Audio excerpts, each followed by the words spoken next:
जय श्री कृष्णा, राधे राधे। आप सभी का ब्रज दर्शन ब्लॉग में स्वागत करती हूँ। आज के इस वीडियो में हम जानेंगे कि एकादशी व्रत कब है और इसका शुभ मुहूर्त, और एकादशी पद्मा एकादशी या फिर परिवर्तनी एकादशी की व्रत कथा। तो आप वीडियो में अंत तक बने रहिएगा और इस जानकारी का लाभ उठाइएगा। मित्रों, परिवर्तनी एकादशी भाद्रपद माह के शुक्ल पक्ष की एकादशी तिथि को कहा जाता है। इस साल परिवर्तनी एकादशी का व्रत 14 सितंबर शनिवार को रखा जाएगा। मान्यता यह भी है कि इस दिन भगवान विष्णु की विधि विधान से पूजा करने से और व्रत करने से आपके सभी पापों से मुक्ति मिलती है और साथ ही मोक्ष की प्राप्ति होती है। परिवर्तनी एकादशी का महत्व इसलिए भी खास माना गया है मित्रों, क्योंकि मान्यता के अनुसार इस तिथि पर भगवान विष्णु पाताल लोक में चतुर्मास की योग निद्रा के दौरान करवट बदलते हैं, इसलिए इसे परिवर्तनी एकादशी कहते हैं। परिवर्तनी एकादशी को जल झूलनी एकादशी और पद्मा एकादशी भी कहा जाता है। तो आइए जानते हैं कि परिवर्तनी एकादशी की तिथि कब से कब तक है और किस दिन व्रत रखा जाएगा। मित्रों, परिवर्तनी एकादशी तिथि का आरंभ 13 सितंबर शुक्रवार को रात 10:30 से होगा और यह 14 सितंबर शनिवार को रात 8:41 पर समाप्त होगी। तो इसलिए उद्यात तिथि की मान्यता के अनुसार परिवर्तनी एकादशी का व्रत 14 सितंबर को ही रखा जाएगा, जबकि 15 सितंबर को सुबह 6:06 से सुबह 8:34 तक पारण करने का शुभ मुहूर्त है। इस टाइम आप पारण कर सकते हैं। मित्रों, परिवर्तनी एकादशी के दिन व्रत करके जीवन में सकारात्मक बदलाव ला सकते हैं और उनको अक्षय पुण्य की प्राप्ति होती है। इस दिन स्नान दान करने का भी विशेष महत्व माना गया है। एकादशी के व्रत को करने से भगवान विष्णु आपके आर्थिक कष्ट दूर करते हैं और आपके घर को सुख समृद्धि से भर देते हैं। इस व्रत करने वालों को भगवान सांसारिक जीवन के बाद अपने चरणों में स्थान देते हैं। इस साल परिवर्तनी एकादशी के दिन रवि योग शुभ संयोग भी बन रहा है। इस शुभ योग में व्रत और पूजा से आपको हर कार्य में मनचाहा फल प्राप्त होगा। आइए मित्रों, हम सब प्रसन्न चित्तमन होकर भाद्रपद शुक्ल एकादशी की पौराणिक कथा सुनते हैं। युधिष्ठिर कहने लगे कि हे भगवान, भाद्रपद शुक्ल एकादशी का क्या नाम है, इसकी विधि तथा इसका महात्म कृपा करके कहिए। तब भगवान श्री कृष्ण कहने लगे कि इस पुण्य, स्वर्ग और मोक्ष को देने वाली तथा सब पापों को नाश करने वाली उत्तम वामन एकादशी का महात्म मैं तुमसे कहता हूँ। तुम ध्यानपूर्वक सुनो। यह पद्मा एकादशी, परिवर्तन एकादशी, जयंती एकादशी भी कहलाई जाती है। इसका यज्ञ करने से वाजपेय यज्ञ का फल मिलता है। पापियों के पाप नाश करने के लिए इससे बढ़कर कोई उपाय नहीं है। जो मनुष्य इस एकादशी के दिन मेरी वामन रूप की पूजा करता है, उससे तीनों लोग पूज्य होते हैं। अतः मोक्ष की इच्छा करने वाले मनुष्य इस व्रत को अवश्य करें। जो कमल नयन भगवान का कमल के पूजन करते हैं, वे अवश्य भगवान के समीप जाते हैं। इसके भाद्रपद शुक्ल एकादशी को व्रत और पूजन किया, उससे ब्रह्मा विष्णु सहित तीनों लोकों को पूजन किया। अतः हरिवासर अर्थात एकादशी का व्रत अवश्य करना चाहिए।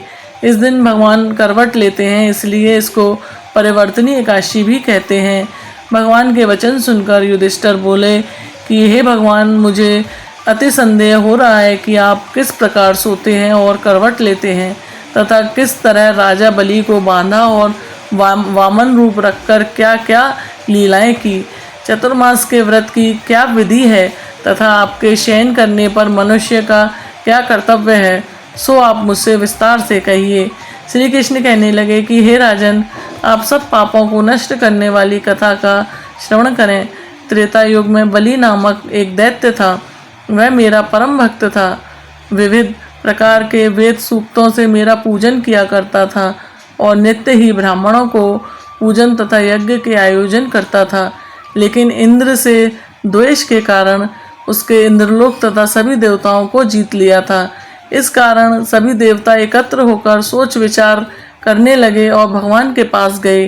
बृहस्पति सहित इंद्रादित्य देवता प्रभु के निकट जाकर और नतमस्तक होकर वेद मंत्रों द्वारा भगवान का पूजन और स्तुति करने लगे।